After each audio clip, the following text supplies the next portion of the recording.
Hello, hello. You're listening to The Long Game, and I'm your host, David Lee Kim, co-founder of Omniscient Digital. In this episode, we chat with Trinity Nguyen.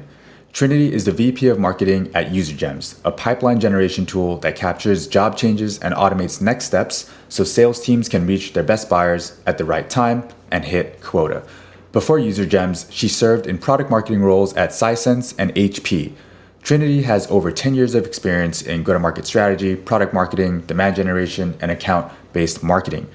In this conversation, we talk about how Trinity determines priorities for the marketing org and how she uses hypotheses to inform her strategic and channel investments. She shares how the spray and pray approach to marketing during times of growth at all costs is no longer acceptable and offers a more focused approach to marketing. We also go into how to think about hiring a great product marketer, and she shares a framework for thinking about the product marketing function that should make that process a lot easier. I think you're going to learn a lot. Here's my conversation with Trinity Nguyen.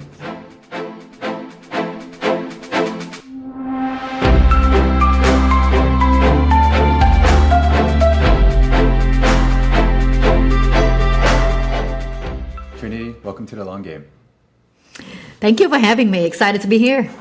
Yeah, I've been really looking forward to this conversation. So let me just set some background, and you have an extensive career, so I won't get into all the details, but you're currently VP of Marketing at UserGems. In the past, you served in product marketing roles at companies like Sisense, I think I said that correctly. Sisense, yeah, it was Periscope Sisense. Data, and then Sisense acquired Periscope Data. Sisense, all right. Yeah.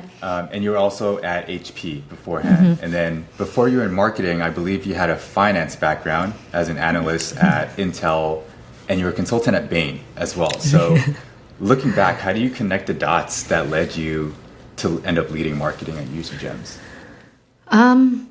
So when I was a child, and this sounds crazy, but it's actually true, and my family can attest to this. I always knew that I wanted to be a marketer. I don't know why. I think it's probably because I watched way too many ads growing up. So I always thought I'm going to be either in an agency or doing brand manager for consumer product goods like Unilever, P&G, things like that. So I always knew that I want to be a marketer, kind of selling the ideas and the promise to the world.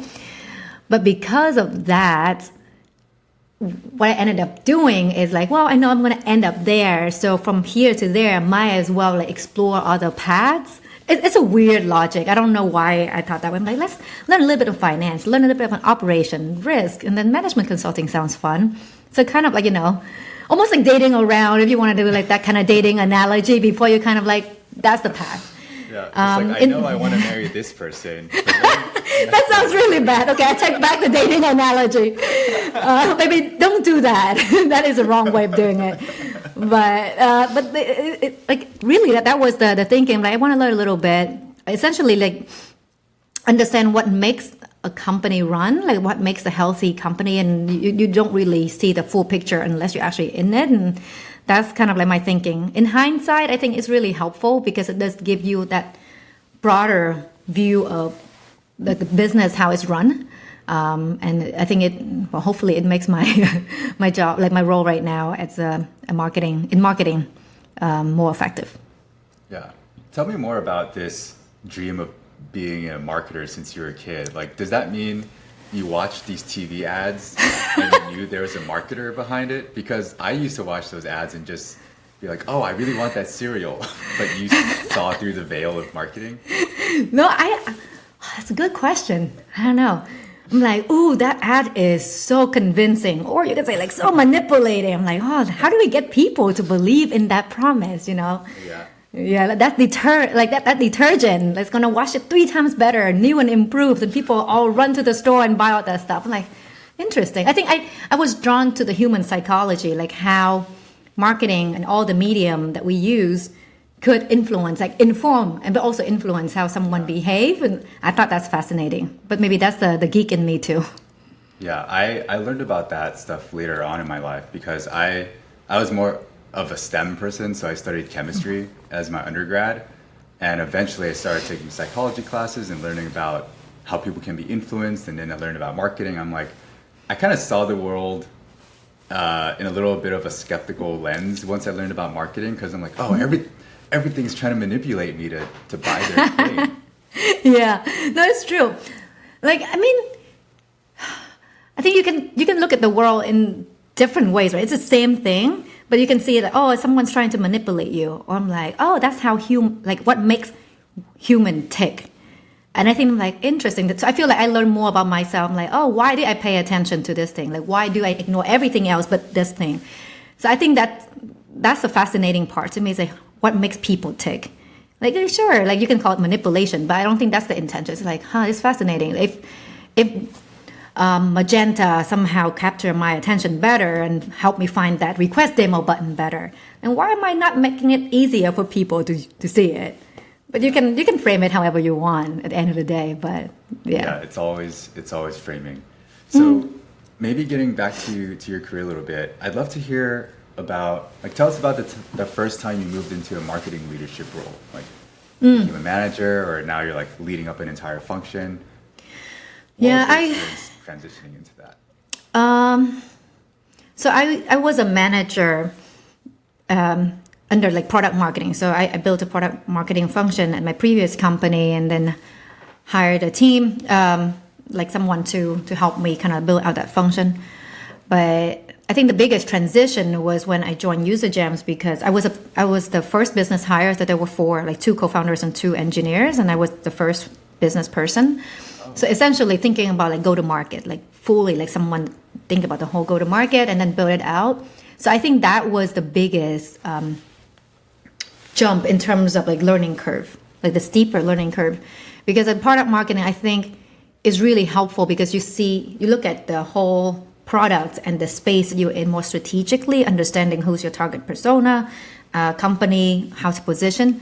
But at the end of the day, that is just the foundation. You need to learn how to build out demand to get people into the door. And demand is just like one word, but there's so many different channels. There's so many different strategies and tactics. I think that was, that was a fun time.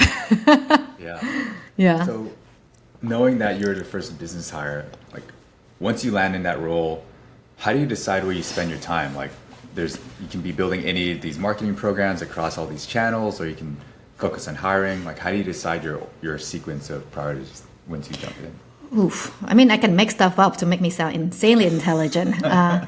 The reality is like there's a combination of thinking for yourself, of like rational part of things and logic, and everyone has their own experience to kind of like make it a rational and logical decisions and prioritization. But like I would say it's probably like 30% to 70% is also like throwing spaghetti against the wall, hopefully in a more logical way, and see which one sticks. And you gotta like, it's a hybrid at the end of the day.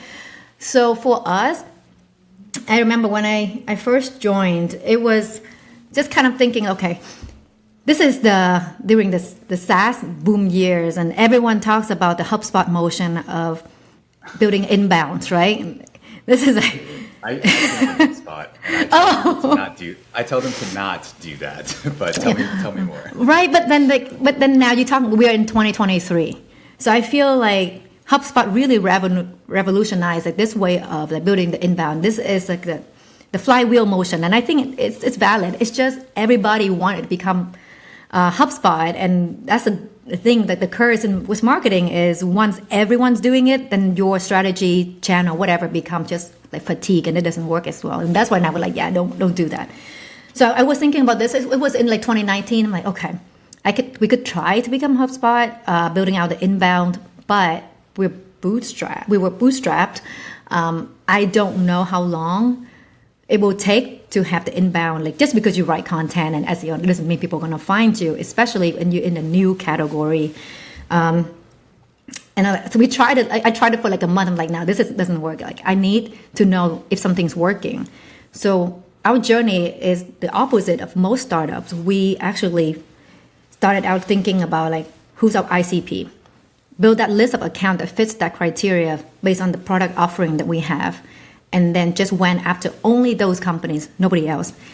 Later on, it's called account-based marketing and selling.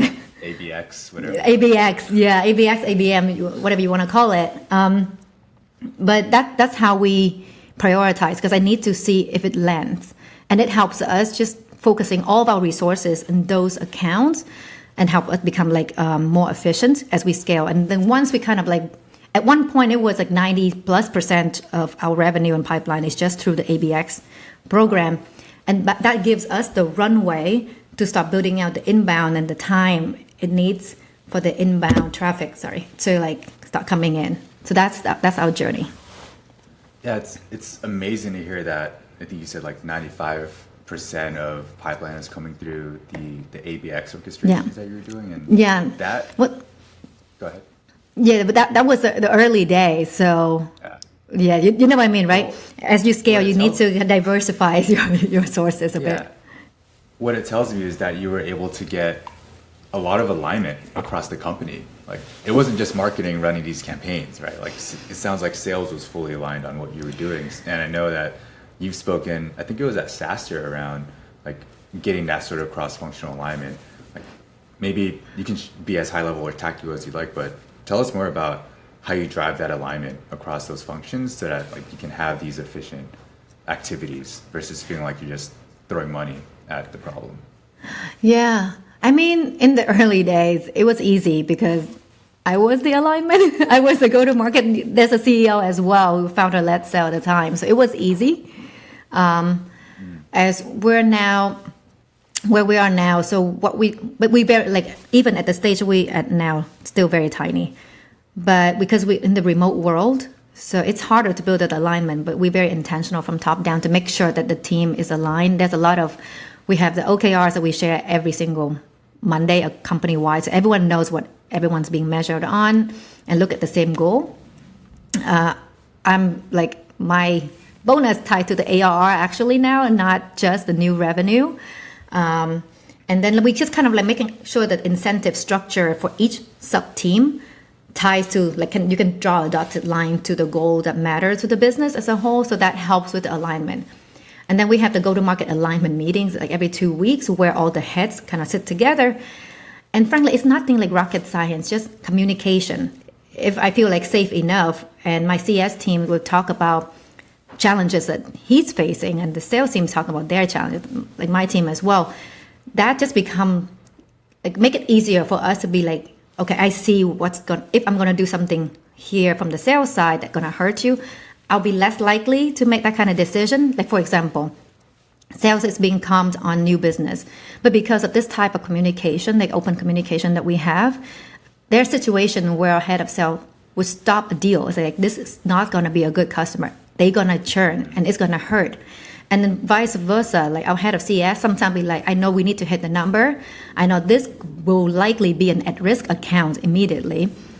But let's make the deal happen. I'm going to put special attention to this account to make sure that they get more TLC and set up for success as much as possible. So that kind of conversations and looking at the same goal helps us stay aligned. And that cascades down to everything else that the team does. Yeah, I love that. It reminds me of when I was at HubSpot. So I was there like 2015 to 2020. It was almost 6 years, or 5. And we started off with like sales and marketing alignment, right? Like, we call this marketing. Everyone started saying it's marketing. And at some point we realized, wait, product needs to be involved in these conversations too, because we were becoming a lot more product-led and freemium and all of that. And so we ended up having these meetings called SPA marketing, so sales, product, and marketing alignment. We came up with all these things, and it wasn't just leadership that was aligned, but the way to cascade the messages down to the entire department was to have like sales, product, and marketing department-wide meetings every month to tell us, like all the direct reports and mid-level managers, what the direction was and things to be aligned on. And that ultimately helped me understand, when I was on marketing, how to work with the product team, and when I was on a product team, how to work with the marketing team and like what their priorities were. So it sounds like there's something similar that you're doing, maybe not at the same scale yet, but it's a similar type of like alignment where like there's that communication happening across the board. Yeah, I mean, it sounds so simple, and I'm sure a lot of revenue leaders out there know about this too. It's just harder to do in real life, especially when you have a larger teams and you're remote. And you have like bajillion things and fires to put out. And then you got to make sure that everyone stay aligned. And my partner, Neil, knows what I'm doing over here. Things like that. It is harder to scale. So I think having that from the top down, like the leadership aware of this importance, helps a lot. Yeah. So you mentioned throwing spaghetti at the wall earlier, and one of the things I'm hearing across the board, like we work with many clients focusing on B2B SaaS, and everyone's saying like the last years of growth at all costs is done. Everyone's focused on efficient growth, no more spray and pray marketing. Everyone's saying we need to do more with less. What are you feeling there? And a part of me wonders, like, is the spray and pray kind of necessary, at least for a short period of time, to see what works? Like, is that just part of the process? I'd love to just hear your take on what's going on in the market for marketing leaders now. I think that I'll unpack it into like two parts. So what's going on in the market that I've heard, and like all kind of disclaimer applies. And this is just anecdotes.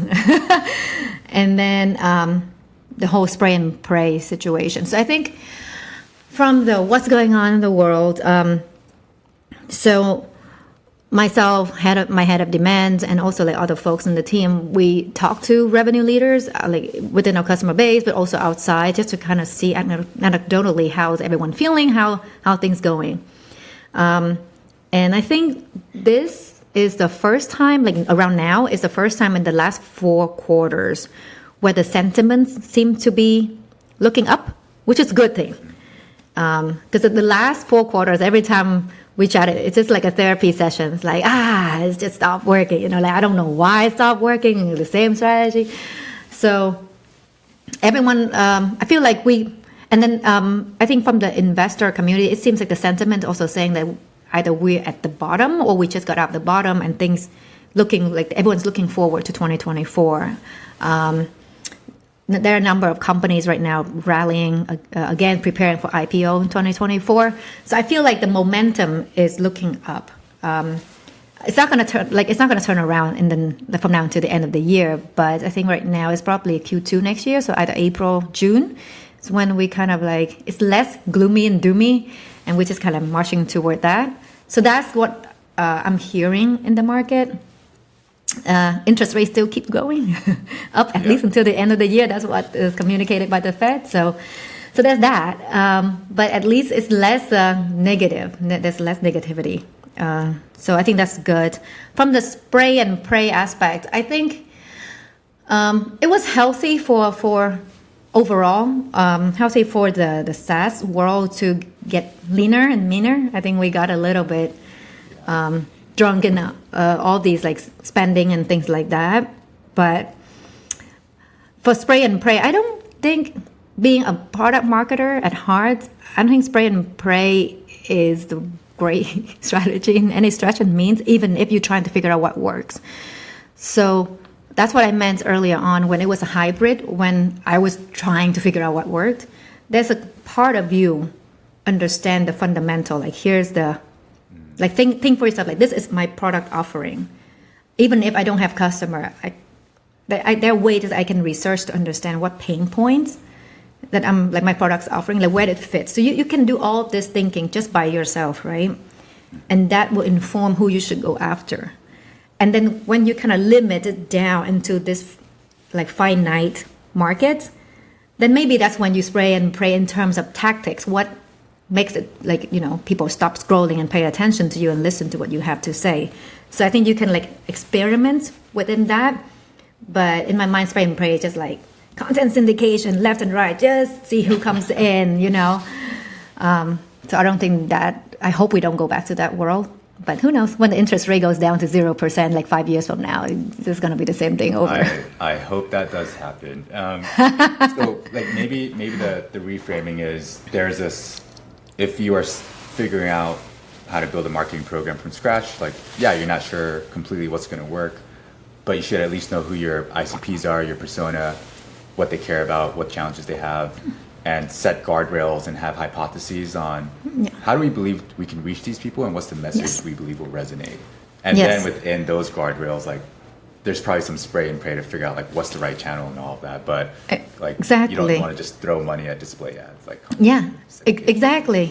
Like I think like that's a learning from like the consulting world and the business world too. It's like form an hypothesis, and then if it doesn't work, it's okay. You learn that didn't work, and then now it's a process of elimination. versus if you spray everywhere, then at some point it's really hard to know like which program worked, like was like, and it became scary. And this sounds like it's not true, but I've seen it. It became scary to even turn off a channel because you don't know for sure. Yeah. You're just too scared. Like, what if it hurts a pipeline 2 quarters down the road? So you ended up just getting more bloated and more bloated. Yeah, I just spoke to another marketing leader on a podcast the other day, and he was saying he came in and they were doing a lot of things around like events, actually, and community efforts, and he's a big proponent for community.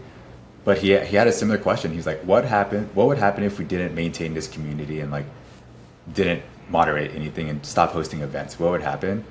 And he said like nothing happened. It was just like, it's great to build community, but it actually wasn't maybe being built in the correct way. And so they had to then revisit and be like, wait, why isn't this working? But the fact that they were willing to turn it off and test that belief that's not something everyone's comfortable doing, as like you're saying. No, I would be a hypocrite if I say that I am good at it. I think what's going on in the market became kind of like a forcing function to turn off things and realize whether it works or not. It's painful though. Like, I think I have half of like the amount of hair I have now. But I used to have because of this shit, just to test things out. But yeah, I think sometimes we really have to take a hard look at our channels. And now I guess it's a good time, or the last 4 quarters has been a good opportunity to really stress test our channels and our spending, and hopefully help us reaccelerate as we start planning for 2024. Yeah. So maybe switching gears a bit to talk about product marketing. It feels like right now is the golden era for product marketers, at least in my opinion, because it feels like software is so commoditized. If you become a successful product, there are copycats immediately, like lots of indie hackers producing maybe cheaper types or lower quality types of product. But it's really important because everyone's realizing the importance of positioning and messaging and making sure that you're going after the correct ICP and all of that. I don't think I fully grasped what product marketing was until I read April Dunford's book, Obviously Awesome, which took many notes. But through learning about product marketing, I had this other question that I'm curious how you think about it. Like, how do you identify strong product marketers, like as you're in the hiring process? Like, what do you look for? Because it's so nebulous. Yeah. Great question. I think the challenge is because product marketing can be really broad. If you want to see how broad product marketing could cover, there's a framework from Pragmatic Marketing. I can send you the link afterward, where it's basically a map of different responsibilities that could be under a product marketer. And it goes from tactical to strategic. So tactical could be things like building out sales enablement assets, training the sales team, presenting at a trade show, etc. And then shifting to like the middle, where a lot of product marketers spend their time, is like product launches, working with the PM, figure out like positioning and messaging and all that stuff, right? And then you go further into the strategic side, then it could be like the pricing. So some there's like product marketers that do like pricing as well and packaging. And then all the way to the most strategic one is like the voice of the market and shaping the product roadmap. So that's why it's so hard to know like what type of product marketers would make a good fit. I think the first question you got to ask is, what does my company need now and the next 18 months? In that spectrum, what do you need? And then based on that, you kind of narrow down the type of product marketers that you want to hire for, and then you assess the skills within those, responsibilities. If you need someone to help with the sales team right now because there's no collateral, sales team right now is pitching the product in 10 different ways, depending on who's talking and when, then you're going to need different skill set than someone who's like, figure out, oh gosh, the market's changed so much, we need to redo our pricing and packaging. Or our competitive landscape has changed, that means our positioning will change as a company, then you're going to need a different kind of like skill sets. So not a clear answer, but it really depends on what you're looking for. Yeah, I think the challenge I've seen with a lot of startups, both early stage and maybe like middle stage, is they kind of want all of that in one hire. The unicorn. How would you recommend they actually prioritize, like what's an exercise they can go through to figure out what they actually need, like ranging on that spectrum of tactical to strategy? Like how do you advise, I guess, maybe more For the early stage startups? Yeah. I mean, the product marketer is probably one of the best hires at the early stage because No bias at all. no bias, because in the early stage, what you need is not specialists. You need generalists, like people who can do a lot of different things and agile enough to change their scope. So when you interview product marketer and you want, like, I want it all, like someone who can do all of this, I would interview someone who has kind of like the aptitude for change. Like, yes, I've done this project. This is a result. I've done that project, and it's different spectrum from tactical to strategic. And there are a lot more people with that skill than people assume out there, especially in like the Bay Area that I was in. So I would look for that generalist kind of skill set, and then ability to think and form hypotheses. So almost like if you can do almost like a management consulting interview. So I'm not trying to find someone who has the answer, because the startup, no one has an answer, including the founders, right? Like we have a vision, we have a hypothesis, and we're trying to march it there. So give them a problem and ask them, like, walk me through your thought process. How would you solve this, even if you never solved this before? And see if it's logical and makes sense. And you could see that, okay, if I bring this person in, give them some resources, they will carry it out, and then we will know whether the hypothesis works or not. So I think that's how you would interview and see, like, the IQ part, but also the growth mindset, agility part. I love that. Is there a question that you like to ask in your interviews that's similar to that you just mentioned, that, I guess, management consulting type of question? There are like books about like management consulting type. I think like if I interview, I would ask the problem that the business today is trying to solve with this hire, instead of like, how many golf balls going to fit in a Boeing 737? Like, that's just silly. Just like the problem we're having today, like how would that person solve it if they start the job tomorrow? Just walk me through the process. Don't have to like present anything crazy. Just yeah. So it's not even a presentation. It's just live on the call. Like, walk me through how you would do this. Yeah. Huh. Well, we're actually doing interview processes right now, so you're giving me ideas for projects to give or questions to ask. Yeah, you can definitely give projects too, but like even when they tell about like the story, the success story, like how they did this project and stuff like that. If you can kind of like, hey, can you go back to that time when you guys had that problem, you're trying to hit that goal? Walk me through, like, what was your thinking process there? Like, forget about the result. I don't care about that part. Yeah. Like, why did you do that and not this? And see if they walk you through the process. Yeah. I also read, I think it was an interview with you on the binder.com website where there was a line there that caught my eye. It said that UserGems intentionally hires marketers from a B2C background. Is that still valid? Well, we're not hiring right now on the marketing side. So, but yeah, I think that was my intention when we were hiring the last 2-3 years. It's just I want someone to bring like fresh perspective. Like, I'm a B2B person through and through. Like, there's no way I can do B2C. Like, I'm not cool, trendy, or hip enough. I don't want to understand the Gen Z slang, so I'm just. But I really appreciate how B2C marketers or even agencies that work with B2B and B2C, because sometimes I feel like B2B marketers, historically speaking, I think it's changing now, but I've been like so focusing on like the account, the company. You know, like all serious and button up. Like, we're going to show up with ties and all that. And then we forget that at the end of the day, people buy from people. It sounds cliche, but it's really true. I'm a buyer now. It's true.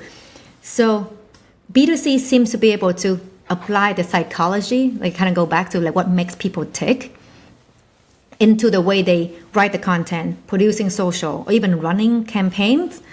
So I like that perspective, and I want to bring it in so that also, not only that it helps us in terms of generating pipeline, but also differentiate our brand compared to the other B2B brand. So that's why.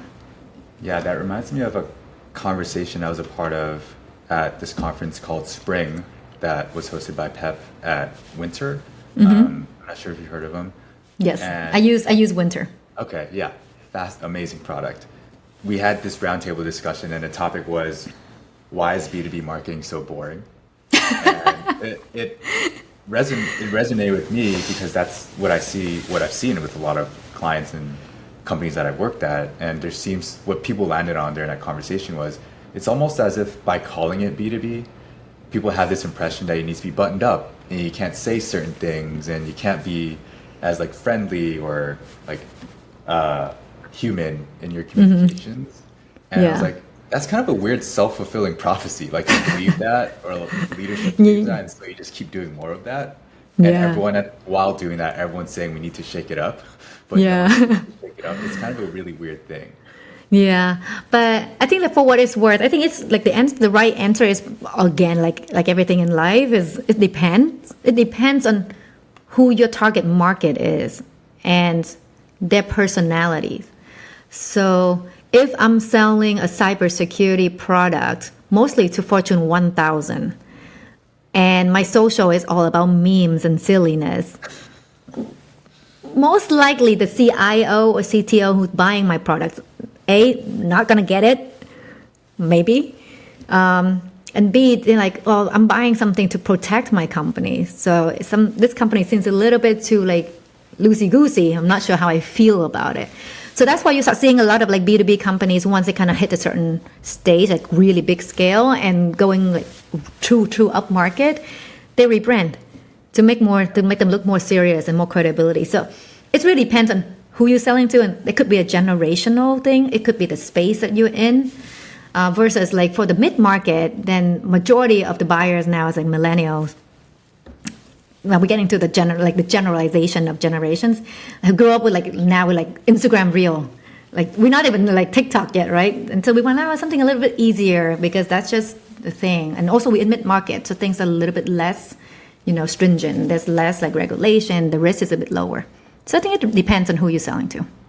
Yeah, that makes sense. So let's focus in on UserGems now. Like, what are you focused on at UserGems at this moment?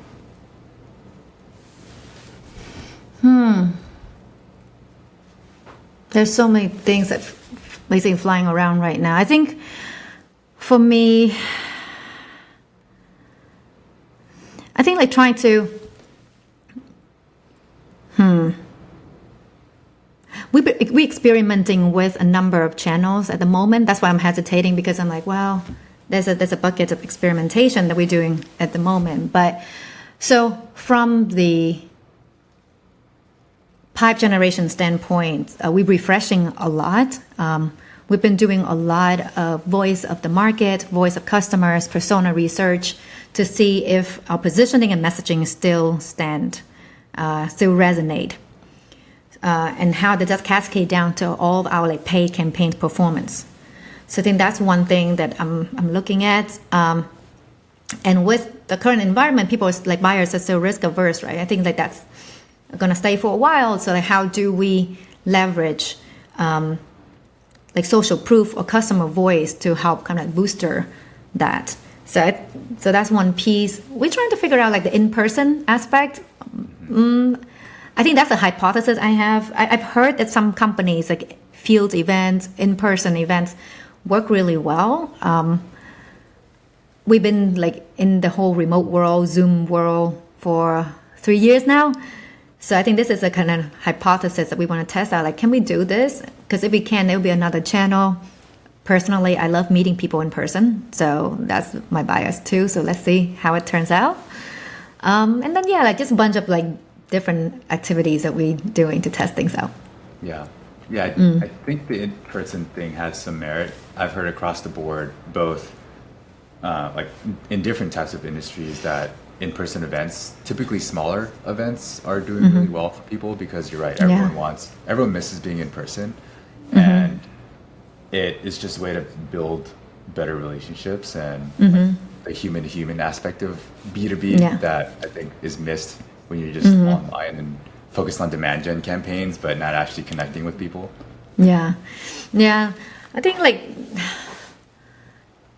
we're trying to figure out like how to connect with people better, like digitally, but also in person. But at the same time, because of the products that we like, what UserGem does is all about like maintaining the relationships with the person. So we treat that person not like a lead. So that's why like just kind of stepping back, like what UserGems does is we track key contacts when they change their job, so you can re-engage with them. That's one way to generate the pipeline, but also preventing churn when they leave the account. So like if you peel all that back, essentially it's about like treat your best champions like a human and not like a lead. Like if I'm moving from one city to another, my friend's not gonna disconnect with me when I come back. It's like, oh hey, who are you, right? Yeah. So at the end of the day, like I think the premise of UserGem is like make B2B more like B2 human or human to human. So yeah, we're trying to bring all of that. So we use that motion in our own pipe generation a lot. It's actually consistently 15% or so of our pipeline of just re-engaging with previous customers, previous prospects, etc. So we're trying to scale that out even more. Like if I know that my target, like ABX account, have a previous champions, I'm going to prioritize that more. If I know my target account has a new buyers coming in, even if they don't know us, to me that's an in-market signal because that means there's budget, right? There's a need there. So yeah, we're just enhancing a lot of the programs we're running and preparing for 2024. Yeah, it's interesting that you bring up the whole like be the human aspect and not treating them as like quote leads. For myself, just like personal experience going from marketing to product and now running my own business with my co-founders, what we've realized is the best sales are when we're just making friends with people. Like we're on a texting basis with a couple of our clients, even people who aren't clients anymore. We've gotten drinks with them and hung out. And some clients even just open up and vent about how challenging their jobs are and how they might leave their role and all that. And we're like, whoa, this is no longer a client relationship. I'm now a confidant that you trust to tell these things to. And this is like kind of confidential information. So those are the types of things where they even said to us, like, hey, I know like we're not going to be working with you anymore because I'm leaving, but I'd love to champion you or like bring you into my next company. And that's not something we're thinking about as we're doing it because we're just friends texting now.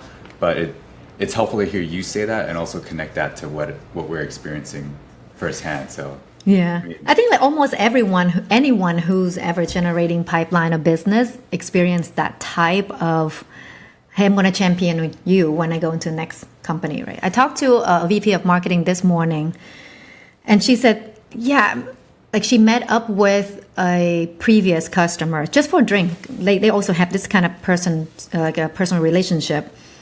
And it was about like personal life, completely not work related.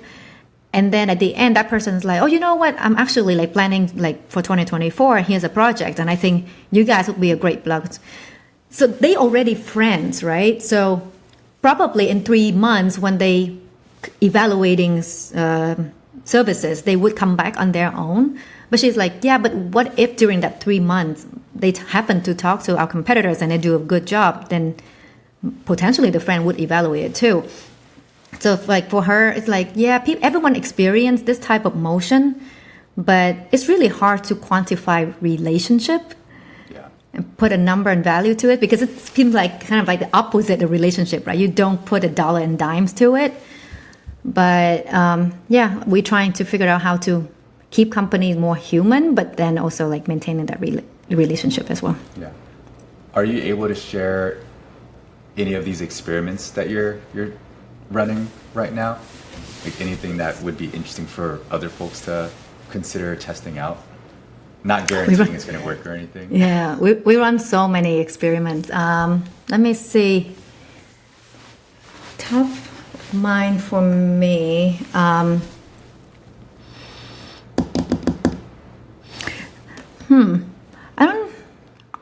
That's one that we're running. I think folks listening probably could test this out. We share this. It's no longer an experiment because now it's just part of our play. But the way we do it, so a lot of times marketers only think about the pipeline generated, so top funnel. And by the time it becomes an open opportunity, it's kind of like sales territory, and they pass it on. And that's kind of like the end of it. So we ran an experiment end of last year, early this year, where we split all of our open ops, like A/B testing. Half of them will get a multi-threading ads, kind of nurture them through the sales cycle, and the other half didn't. So kind of take a step back of why we did it. So what we found out is we have these three key persona. We call it the three musketeers. And when the three of them are in a deal, our win rate like 5x. So we knew this. So that's kind of like the logic behind. So like, well, it's really hard to do multi-threading. If you talk to any AEs, it's scary because you have one person who should be your champion, but you know they should bring other folks and usually different teams. You don't want to step on their toes. So it's very delicate. So we were like, well, what if we just use ads as a soft nudge on the side? We don't want them to click anything. We don't email them. We just use advertising. And we would say something like, once an open opportunity happens, so when that stage 1 happens, then these opportunities and all of we use our own tool to identify the buying committee. So we add these people into these ad campaigns and say like, hey, sales, or like, hey, marketing, or hey, RevOps. Someone in your team is talking to us. Do you want to join a conversation? That's it. Oh. Most of the time, we don't even expect people to click. Our goal is we want people to have internal conversation within their company when we're not there. Yeah. So we just run it as an awareness. So we split the pool in half and see how that performs.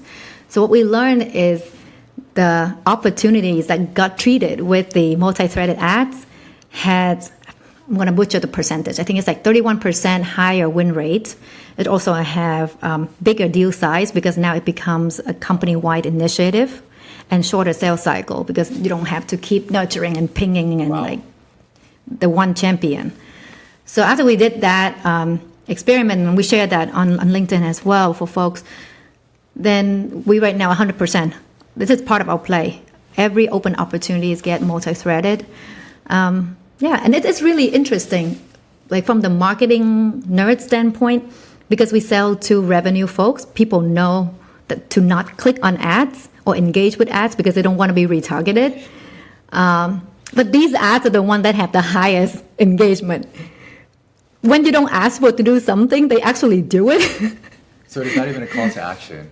Yeah, like, do you want to join our conversation? Like, we have, because you set up the campaign, you need to have like a CTA and a URL, but we don't measure. I don't measure the success of this campaign based on how many hand raisers. I actually don't want. I just want them to talk to each other on the prospect side. Yeah. Well, we do have people like requesting demo when opportunities already happen, but people just engage and like, oh, this is cool, and then they start tagging their teammates into these ads, and so that's exactly our goal. So it's interesting. So are you running that on like LinkedIn, or? For us, our main channel is LinkedIn. We run other channels too, but I'd say LinkedIn is the main one. I'm very curious. I'm not a paid marketer, so I'm not as privy to all the targeting options available, but it sounds like you're able to get super targeted in terms of like at least people at a certain company. Yeah, so you could set this up, man. Let me see. I'm thinking through. Can you set it up manually? Could be a little bit hard. I think you could do it with HubSpot. For what we do, so UserGems, we track people for like contact for job changes, and we create new contacts in your Salesforce and HubSpot. That's a technology, but because of it, we can also populate like, these are your target accounts. Here are all the people within the target accounts that you should be reaching out to. So if it's our entire Salesforce contact database is UserGems powered. So because of it, we can create campaigns based on these people. So we have audiences, and we can open that audience and see who line by line, who's seeing our ads, like who's being served our ads right now. So we don't rely on LinkedIn native advertising. We push our audience up there, and that's how we can get really targeted on who is being served with the ads. Okay. Yeah, you're making me. We do not have a robust like demand gen system right now because we're so small. Like everything's very manual. So now you're making me think about how we set that up. So thank you for that. You could do it like just make sure you get good contact information on your CRM, and you can do it manually by exporting to CSV, upload into LinkedIn. And if you get good like contact info, you should expect like 80% match rate, which is really, really good. Yeah, that's awesome. Thank you for that tip. Yeah. So I want to zoom out a little bit because one thing that struck out to me as I was doing some research before this conversation is that you've jumped around to companies of different sizes, right? You were at Intel and Bain, and then you were at a startup called Shelfflip, and then you were at HP as well, and you're Sisense, and now UserGems, which is earlier stage. Like, tell me about that process of adapting to a smaller growth stage startup, and also why an earlier stage company? Yeah. Shelfflip is actually the parent company of UserGems. It's the same. Like it's pivoted a few times. Yeah. But yeah, I think from the logo standpoint, it does seem like I go from like enterprise, blue chip, is that what they call it, to like startups. But the reason why I joined Intel or HP was the hiring managers at the time told me that they were building something new for the first time. So they call it a startup within a company kind of thing. Yeah. So Intel at the time, the promise was we're building the largest factory for Intel in the world in Vietnam. So I'm like, that sounds fun. That's like building something new. And then when I joined HP, the hiring manager is like, we're building out this new business unit. And HP had never had product marketing before or competitive intelligence strategy. So want to join my team in building this out. So like in hindsight, and the same with like Sisense or like Periscope data, it was like, this is the first product marketing hire. Can you help us build out the product marketing function? So if you kind of like read between, unpack that, it's actually I like building things from the ground up. So eventually it's like, yeah, just go join a startup and build everything from the ground up. So I think it's fun. I think I just gravitate toward that. Yeah, I love that. Yeah, now that all makes a lot more sense now looking at it. Yeah. So one thing that we've had all clients do, and you filled out kind of an intake form before our interview, just so that I can use that to inform some of my research. And there's a question we had around like, hey, what non-work related topics do you want to talk about? And I don't know if you remember what you filled out, but you said non-work. Does that exist? And you're like, no, seriously, I work all the time. So that's true. That is true. I'm a proud workaholic. No, I like what I do. I mean, like, is it easy? No.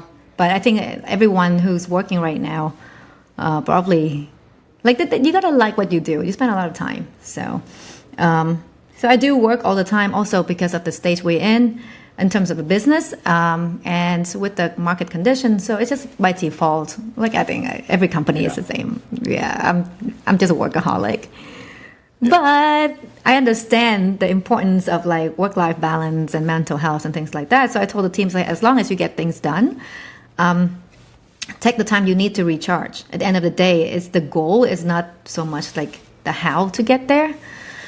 So I think, that's just kind of how I operate. Having said that, like for certain roles, like that luxury doesn't apply to all roles, right? Like if you're like a quota carrying, time is essence. So we're trying to balance that out. But yeah, people keep saying like, work smarter, not harder. I'm like, what if you could work smarter? Why don't you also work harder? Wouldn't that makes you like 5x everybody else? Yeah, I can relate a lot to that, and my natural instinct is to work a lot. Like I need someone to keep me accountable and be like, hey David, you should take a break. And I've accepted that by nature, at least especially now with the current economics and like where our business is at too.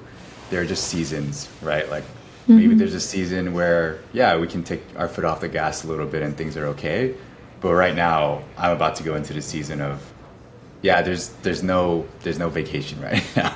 Like we need to be focused so that we can prepare for 2024. So, but at the same time, I'm telling my team, remember to take time off, like enjoy the summer, like don't burn out and all of that. So it's a really interesting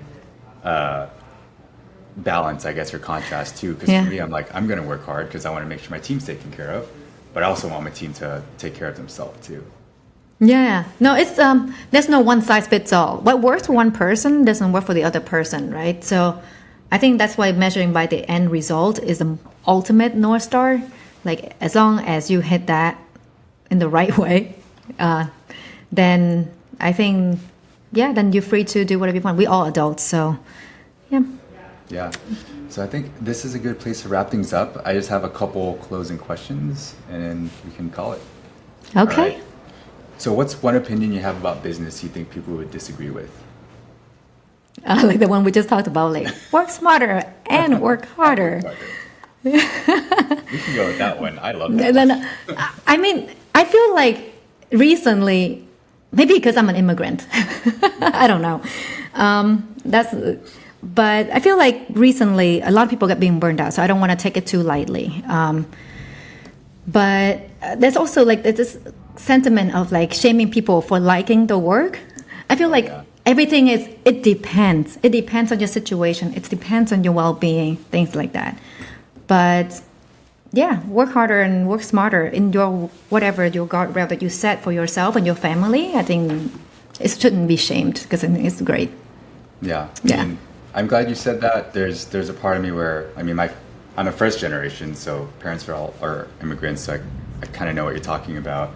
But there's this feeling of, yeah, if you want to get paid that amount, if you want like those responsibilities, you kind of need to put into time and like do the work and get the results, right? If it means putting in longer weeks, Yeah. that was something at least I was taught. So it's interesting hearing folks kind of want the work-life balance and not work as hard, but still get the compensation and all of that. Yeah, I think I think it really depends. Like I like work-life balance, but your balance might be different than my balance. Yeah. That kind of thing, and then we figure it I out. love And what is your North Star? Like, what is your cornerstone? What brings you joy? Like, I like seeing results. I get a lot of satisfaction when the team hits the number, and I can see like my team growing. Then I think everyone just needs to find what drives them and find your balance within that, I guess. Yeah, and hopefully find a role that like allows them to have the type of life that they want too. Yeah, exactly. What's one impactful piece of advice you've been given? Whew. There's so many advice.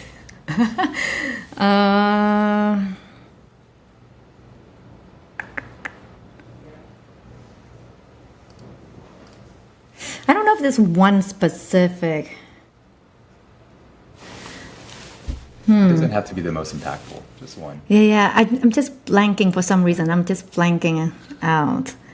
I think like I don't know if it's an advice, but something I kind of realized, and I think it's a like kind of accumulation of a lot of different advice that people give to me over a year. But what I think I'm coming to kind of realize, so like I have like imposter syndrome. I think a lot of people also have that as well. And part of the imposter syndrome is it's not so much about whether you believe in your ability. It's more of like, wow, everybody else seems so great because you're outside, right? And then that kind of like feed into this whole mental like inner voice situation. But what like I think that this year I kind of come to realize is start thinking about like from like stop looking at people, but more like, okay, there's going to be always challenges. Doesn't matter if you solve this campaign now and the next quarter something else is going to come. There's always going to be challenge. So if you can kind of like forget what best practices people say, just kind of think for yourself, and then seeing that, oh yeah, I actually solved it because I just think from like the first principle, think of the foundation, kind of like how the whole like ICP, what is the fundamentals. And then solve it, and then looking back, I'm like, oh, I could figure it out too. So that has helped me feeling less of that imposter syndrome because, like, yeah, there are a lot of people I look up to and admire, but I feel like I could figure things out as I go along and have more faith in my ability, and that kind of quiet down the inner voice a bit. I'm kind of rambling, but I hope it makes sense to whoever that's listening. Is it kind of like having your own portfolio? Maybe it's even a folder on your computer of like, oh, I have figured things out, as proof to yourself that you don't need to be worried about challenges. Is that about right? Like, Yeah, kind of. Yeah. I mean, I talked to my coach, and I said that I would do this, but I never really got around to do it. It's essentially like whenever you get like a win, like your own win, like print it out and kind of like create a collage of it over time, so you can see it. Because sometimes, like when you unlock the next level, you feel like, that's nothing. Everybody else must have unlocked it. You forgot the you 2 years ago. So I think the one thing that my coach has helped is like be able to look back. So I'm looking at the Trinity 2021. I remember what she was saying that she wanted to become. I'm like, oh yeah, I'm kind of getting there. So you feel a little bit more confident in yourself, and then you still look up to people, but you don't feel like, oh my God, like I would never get there. And feeds that like inner insecurity stuff. Yeah, I love like appreciating how far you've come. Like, sure, you still won't have more work to do, and you can acknowledge that, but also acknowledge how much you've accomplished. Yeah, I appreciate that. I mean, it sounds easy, but I can say like you and I are probably similar in that sense. Like we don't believe in this like fluffy stuff. I love the fluffy stuff. I forget it sometimes. Exactly, I forget it too. So yeah, maybe at some point like, you should do it, like print out like, your wins here and there, and just like over time, like it's not so bad, Yeah. Pat yourself on the back. Also, being like immigrants or like a child of parents, like immigrant parents, we're like A+ is not good enough. Why didn't you get A++? To this day, I still get that from my dad. Oh my goodness. Yeah. So like having that visual might help. I should do that. I haven't done it. You can show your dad your collage too. He has it. He has all the collage of all this like awards and certification. But it's like, whoa, congrats on that promotion. How about the next one? When is it? I can relate. Yep. Yeah. All right. I know we're getting close on time here. So what's one book you'd recommend more people read? I think we've talked about product marketing, so I would say you mentioned already April Dunford. I think her Awesomely Simple or the positioning book. Obviously awesome. I think that one's great. Another one is really old classic, but I think it's still really valid. It's Crossing the Chasm. It's an old book, but oh my gosh, if anyone's going like is building a startup or part of a startup journey, just flip that through. Like I'm sure you're gonna start like highlighting, like, oh my God, are they talking about me? Like I yellow bookmarks left and right. That book is like completely like into like pieces because I flip it back and forth a lot because almost everyone will go through different, like you gotta cross different chasm to go into the next phase.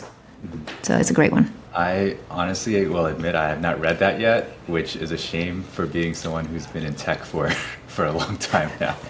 I need to pick that up. It's an older one, but it's a classic, oldie but goodie. Yeah. All right, last question. Where can people find you on the internet? LinkedIn. I'm on LinkedIn all the time. It's part of the job too. But I actually really like the LinkedIn community. And like everything has its pros and cons and all that stuff, and people can make fun of LinkedIn feed all they want. But I feel like out of all the social media, it's probably the most the kindest community out there. I've seen people helping each other out. You don't really see that on Instagram with all those photoshopped images. Come on. So there's that. I mean, like, for some people it's Twitter, but for our space, I think it's they're less of our market on LinkedIn than Twitter. Yeah, I really enjoy LinkedIn. I've joked with some friends. I have LinkedIn friends, and I've actually gotten dinner with some of them, and we're like, hey, we're LinkedIn friends, and now we're in-person friends. So yeah. Like Twitter used to be that maybe, but LinkedIn feels like the best place right now. Yeah, I agree. All right, Trinity, it was a pleasure to have you on the show. Thanks for making the time. Thank you for listening to my rambling. It's great.